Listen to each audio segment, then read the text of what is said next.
Amigos de la multiplataforma 2001, bienvenidos al espacio La Entrevista con 2001. Me acompañan los colegas periodistas Robert Lobo y Juan Ernesto Páez Pumar.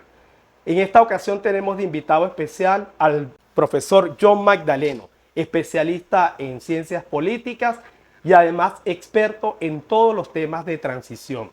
Justamente, doctor Magdaleno, queremos saber cuál es la posición política actual, cuál es la situación política de Venezuela. ¿Pudiéramos decir que transita hacia una democracia o se mantiene en un estancamiento de un régimen autoritario? En mi opinión, seguimos estando frente a una autocracia o a un régimen autoritario, cualquiera que sea la expresión que se quiera utilizar de las dos. Pero obviamente desde el 3 de enero a la fecha se viene produciendo un desplazamiento. Venezuela estuvo cerca de una autocracia cerrada con Maduro, pero obviamente después de la instalación de una tutela norteamericana se viene produciendo un desplazamiento. La discusión que hay es si ese desplazamiento es suficiente para decir que ya se inició la transición a la democracia. Mi respuesta es no. Y mi respuesta es no por una razón elemental, al margen de que haya avances que son positivos. ¿Sí? Una transición a la democracia se inicia cuando los gobernantes del régimen no democrático de que se trate deciden, por la razón que fuera, ellos o los factores de poder que los sostienen, deciden reconocer y restituir las garantías que ellos mismos han contribuido a violar. Ahí está la definición del inicio de una transición. Por tanto, por esa razón se investiga siempre indicadores clave de inicio de una transición. Una transición suele iniciarse con una liberalización política. ¿Qué quiere decir esto? Reconocer y restituir garantías ciudadanas que le permiten, para empezar, participar en el debate público.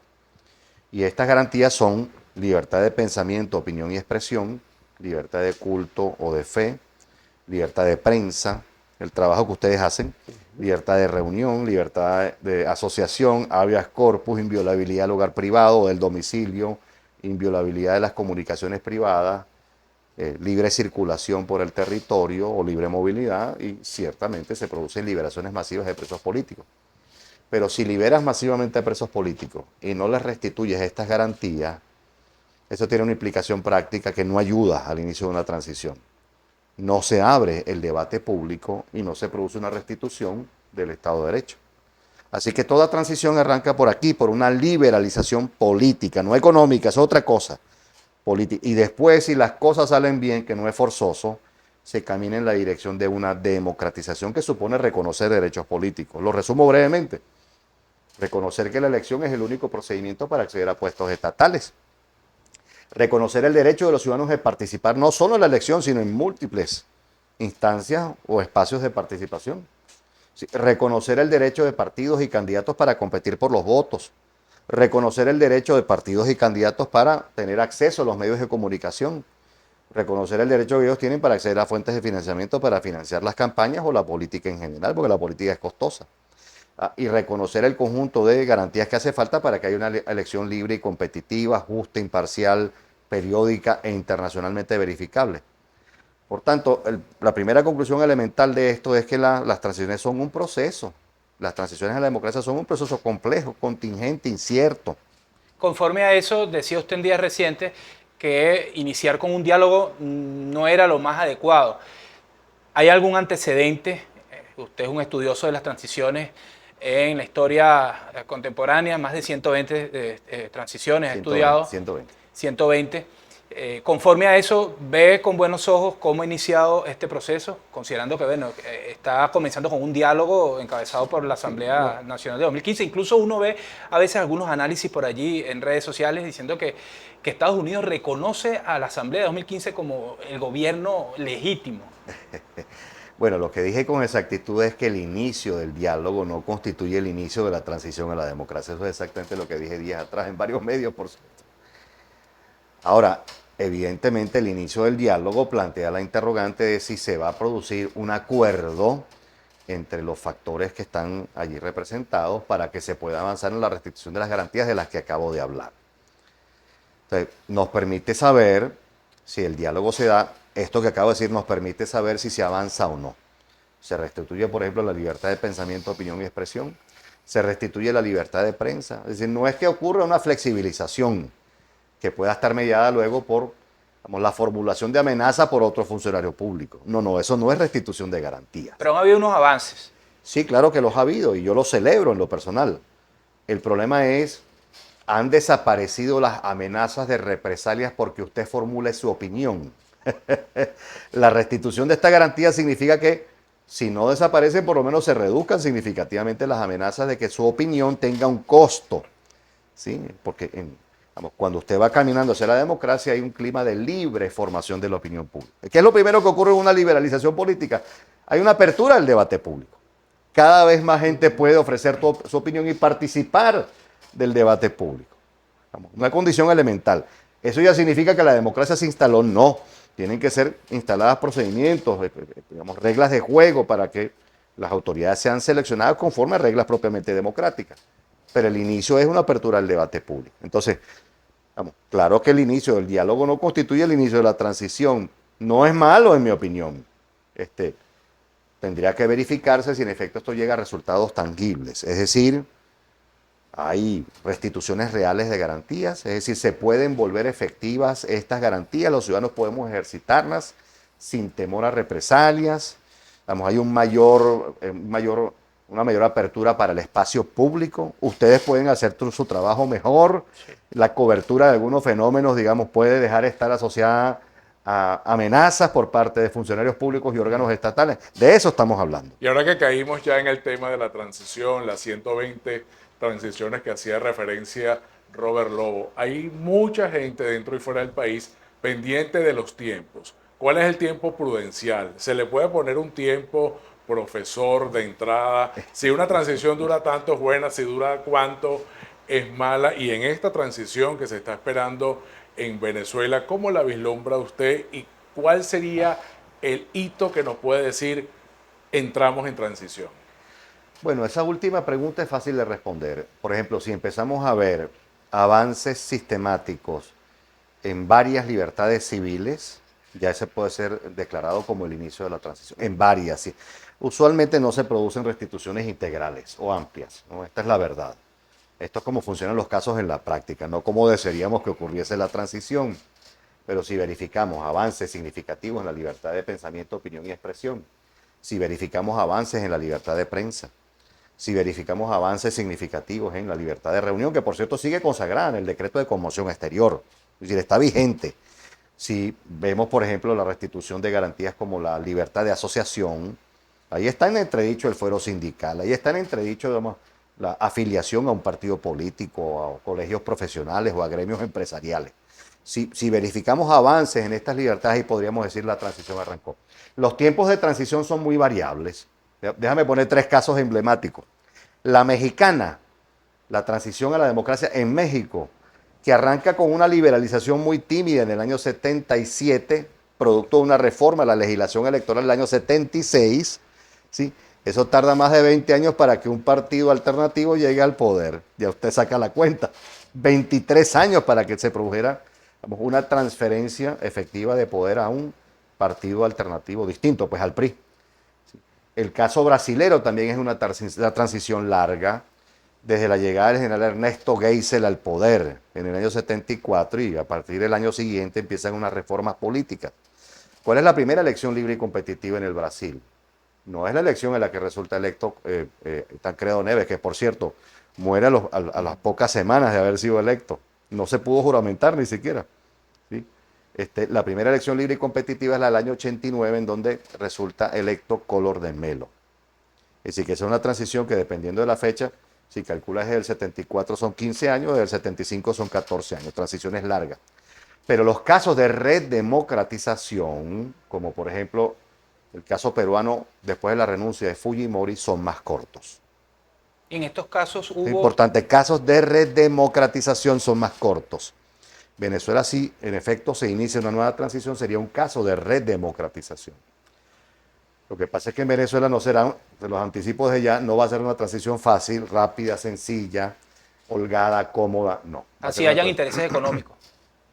Sí, porque el Por problema, parte de los Estados Unidos, claro. el problema central no es, en el caso venezolano, la instalación de una tutela que ya representa que ya representa un problema para la culminación de la transición. De esto podemos hablar luego. Amigos de la Multiplataforma 2001, seguimos conversando con el profesor John Magdaleno, especialista en ciencias políticas e investigador del tema de las transiciones. Justamente quería preguntarle, profesor Magdaleno, dada la experiencia venezolana, lo que pasó con las elecciones presidenciales anteriores y los eventos del 3 de enero, ¿hay algún país que haya atravesado por procesos similares al nuestro y que finalmente alcanzara una transición? Y en todo caso, si eso es así, ¿qué ocurrió allí para que pudieran salir de ese estancamiento político, de esa convulsión en la que estaban? Hay 19 casos que yo conozco de intervenciones militares extranjeras que concluyeron exitosamente en un episodio de democratización. Vamos a listarlas una por una, obviamente no nos da chance de analizar esto, pero para que la gente los comprenda.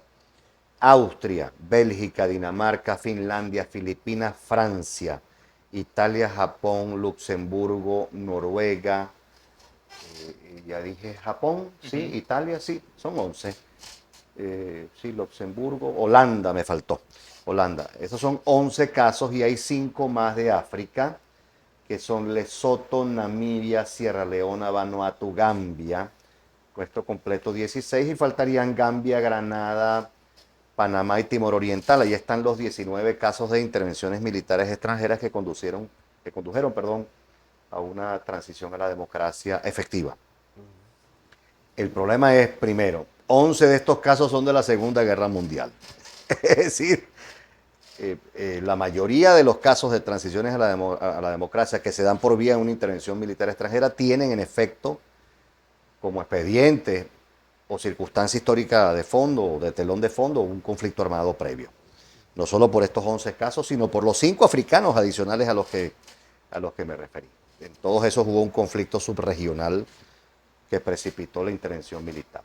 Así que me van quedando 3, que son Gambia, Granada, Panamá y Timor Oriental, pero en Gambia lo descartamos, ahí hubo conflicto armado previo, queda Granada, Panamá y Timor Oriental. El caso panameño, que aparentemente se conoce mucho más, digamos, fue el caso en donde Noriega es objeto, y el país, Panamá, objeto de una intervención militar que arranca el 20 de diciembre del año 89 y termina el 29. ¿Sí? En el caso de Granada, asesinan al presidente Bishop, cosa que no recomiendo para que quede claro, pero fue lo que ocurrió allí. Estamos hablando de hechos históricos.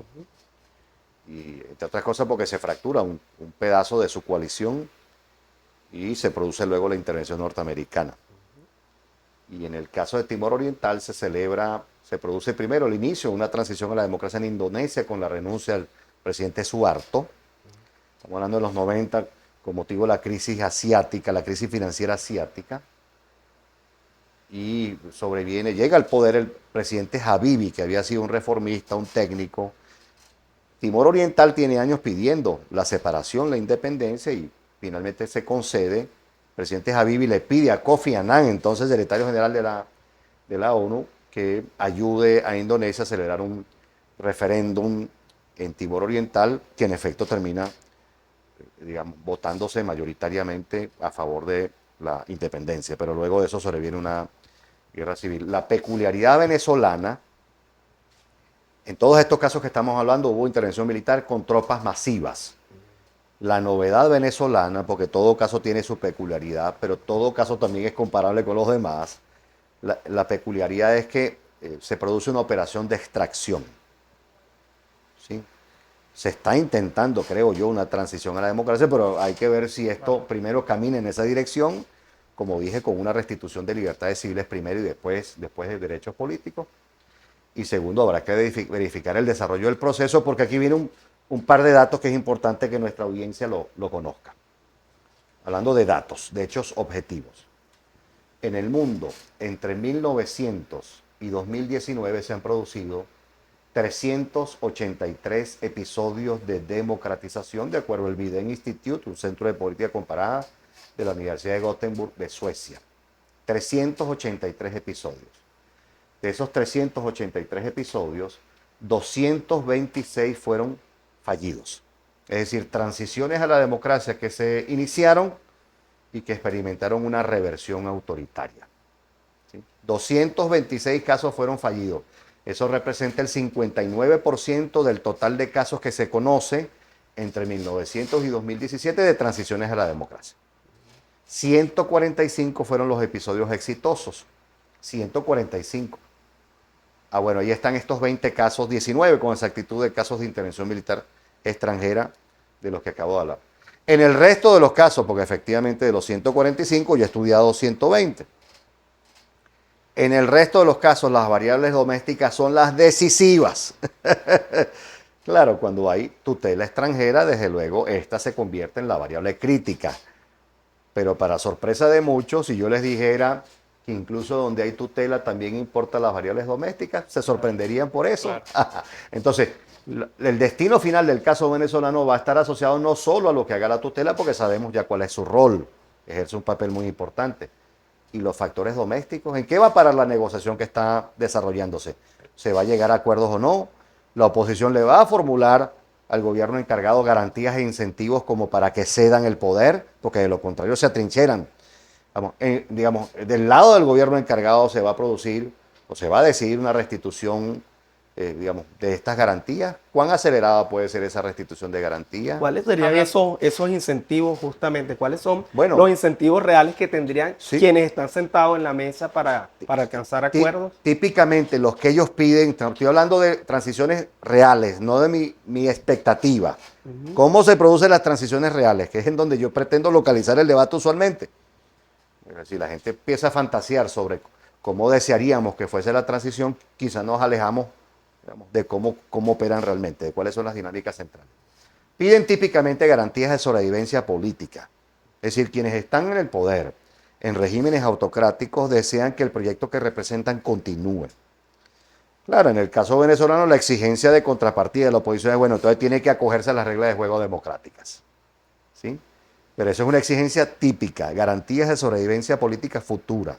Otra exigencia típica es, bueno, que los capitales que rodean ese proyecto político, vamos, no sean objeto de persecución. Y esto no es fácil de satisfacer en la medida en que algunos de esos capitales, bueno, estuvieron mal habidos. Con otros típicamente no hay problema, pero con unos sí. Hay un punto de controversia. Otra garantía que típicamente piden es garantías de no persecución y el no procesamiento judicial. Ah, caray, esto plantea problemas, porque los que están incursos en delitos graves, vamos, si los proteges tienes muchos costos del lado de la oposición, y aquellos que tienen delitos menores, bueno, eventualmente se pueden hacer de la vista gorda, siempre y cuando hay una garantía de contrapartida de que respeten las reglas de juego democráticas. Es decir, lo que quiero comunicar es que son procesos de negociación complejos. No puede pensarse infantilmente, digamos, que las transiciones son el fruto del triunfo de la verdad, la justicia, digamos, llegó He-Man o la Liga de la Justicia y triunfó. No, esto no ocurre así en la práctica. Es decir, las transiciones suponen un cambio en el balance de poder. Y sí, cuando hay tutela extranjera, este poder intenta cambiar el equilibrio que antes existía. Pero si no hay un acuerdo que vuelva sostenible esas reglas de juego que se instalarían, esa transición puede tener problemas. Entonces, miren lo que nos está comunicando el dato estadístico. Si el 59% de las transiciones que se inician experimentan una reversión, quiere decir que la probabilidad de supervivencia del nuevo régimen es precaria, es frágil. Entonces tienes que asegurar acuerdos acerca de reglas de juego para reducir el riesgo, la amenaza de que efectivamente una nueva democracia dure poco. Y en cuanto, hablando de tutelaje, hay una percepción en la calle, en la colectividad, de que el gobierno interino de Delcy Rodríguez hace todo lo que le instruye el gobierno de los Estados Unidos. A su juicio, ¿en qué aspecto estaría Estados Unidos quizás haciendo un tutelaje más fuerte? Y por otra parte también hay una percepción en la calle de que si Donald Trump, como todo parece indicar, o los republicanos pierden las elecciones a medio término que se van a desarrollar en noviembre, ¿cómo podría afectar este proceso que lleva adelante, que está impulsando Estados Unidos en Venezuela? Sí, son dos preguntas muy claras, de respuesta clara creo yo. Primero, yo veo que como la prioridad estratégica del gobierno norteamericano en el corto plazo es, digamos, producir una estabilización y recuperación económico-financiera del país, entre otras cosas porque en el medio de la batalla global que hay entre Estados Unidos y China, como Venezuela puede jugar un papel importante como proveedor de recursos estratégicos, no solo de petróleo, de gas o de minerales, proveedor de recursos estratégicos para los Estados Unidos. Bueno, obviamente quiere asegurarse de esto y exhibirlo como frente a la opinión pública norteamericana y frente a las élites. Precisamente, digamos, en el advenimiento de la elección de midterm, que es en noviembre de este año. Entonces, me parece muy claro que la mayor presión que ejerce el gobierno norteamericano es para que se tomen decisiones en materia económico-financiera. Sí. No quiere decir que la transición o los cambios político-institucionales no sean relevantes. Quiere decir que no son la prioridad estratégica de corto plazo. Ahora, ¿qué significa eso? Que sí, coincido con el mensaje latente que envía tu pregunta, que hay ciertas liberalidades, vamos a decir así, ciertos grados de libertad que la tutela norteamericana le deja al gobierno encargado en materia político-institucional. Y una señal muy clara de esto fue la designación del fiscal general de la República y la defensora del pueblo. ¿Sí? Es decir, no parece haber tanta presión de corto plazo para que se produzcan reformas político-institucionales más aceleradas. ¿Por dónde se arrancó? Por la reforma a la ley de hidrocarburos. Bueno, ahí tienes una panorámica y unos hechos que parecen alimentar esta interpretación. Lo más probable es que los demócratas a la fecha ganen la mayoría de la Cámara de Representantes. Las últimas encuestas que pude ver comunica que hay una competencia muy reñida en el Senado. A la fecha ya podría despejarse, vamos, la hipótesis de que los demócratas podrían llegar a alcanzar los 2/3. Luce poco probable tal cosa. 2/3 de la Cámara del Senado, quiero decir. Luce poco probable, poco probable.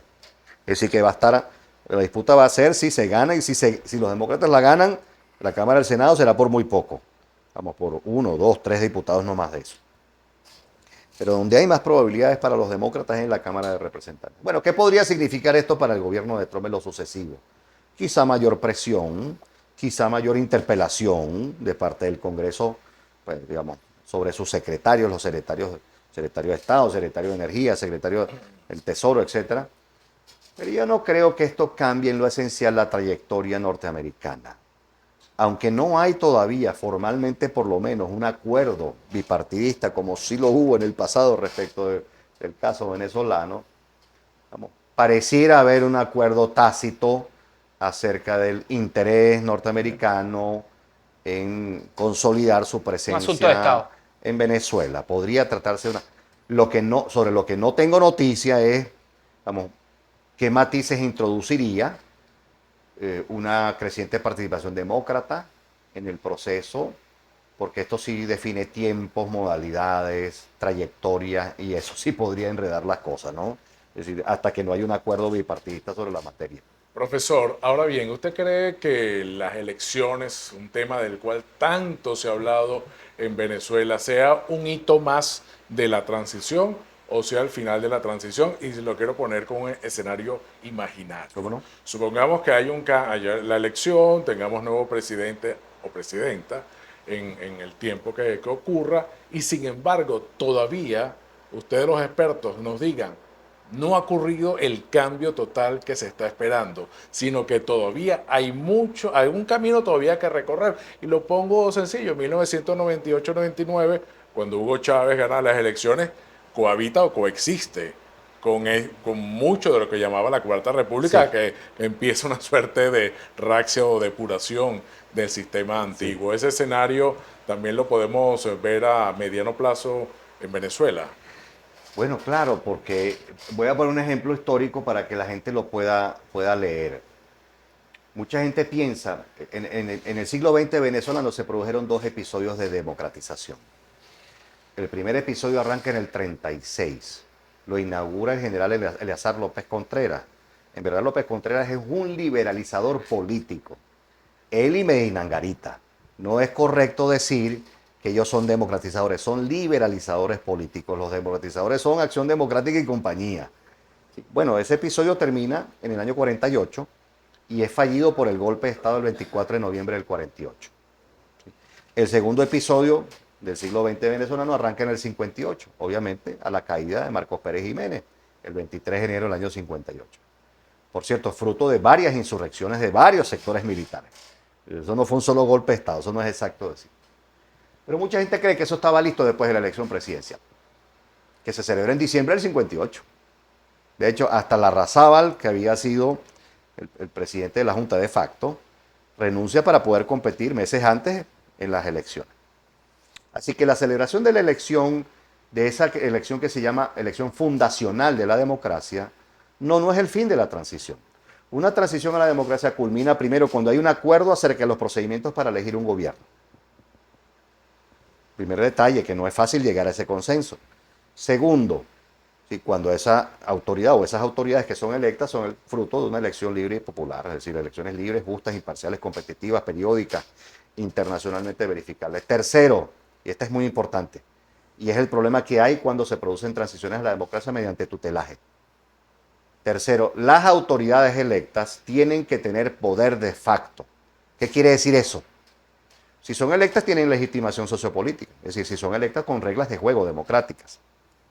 Sí, pero estas autoridades tienen que tener la capacidad de tomar decisiones que sean de obligatorio acatamiento por toda la sociedad.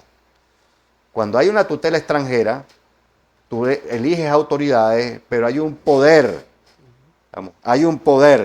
que intentará ejercer influencia sobre esas decisiones. Este es el problema que plantea la tutela al final de la transición. Es decir, que al inicio puede ayudar, pero puede complicar la culminación de una transición a la democracia. Y cuarta y última condición para hablar de la culminación de una transición, tiene que haber un mínimo de separación, un mínimo satisfactorio, quiero decir, de separación e independencia de poderes. Si hay mucha concentración de poder, eso conspira contra el episodio democrático. Entonces, ¿para dónde voy? Voy a decirle, que no es suficiente que se celebre una elección y que se legitimen a las autoridades.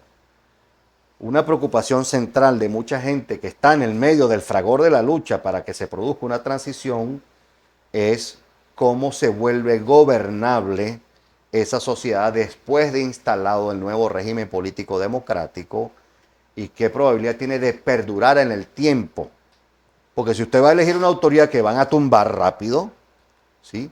O si va a elegir autoridades que van a ser pasadas por encima de la tutela, es decir, la tutela va a hacer lo que le da la gana con ellas, o si estas autoridades no tienen capacidad de tomar decisiones que sean acatadas por sectores de la sociedad. En toda transición, por ejemplo, quedan unos enclaves autoritarios, tú lo has dicho muy bien. Chávez, cuando es electo en el 98 y toma posesión en el 99, tiene que convivir con ese sistema político que viene de atrás. ¿Y qué cree usted que va a pasar con la democracia? Si se instala la democracia, va a tener que convivir con algunas instituciones de actores del régimen autocrático, ¿sí? Y tendrá que lidiar con eso se le llama técnicamente enclaves autoritarios o reservas de dominio. Es decir, van a quedar algunas instituciones con algún control o alguna influencia de actores autocráticos. Entonces, ¿cómo va a lidiar con eso?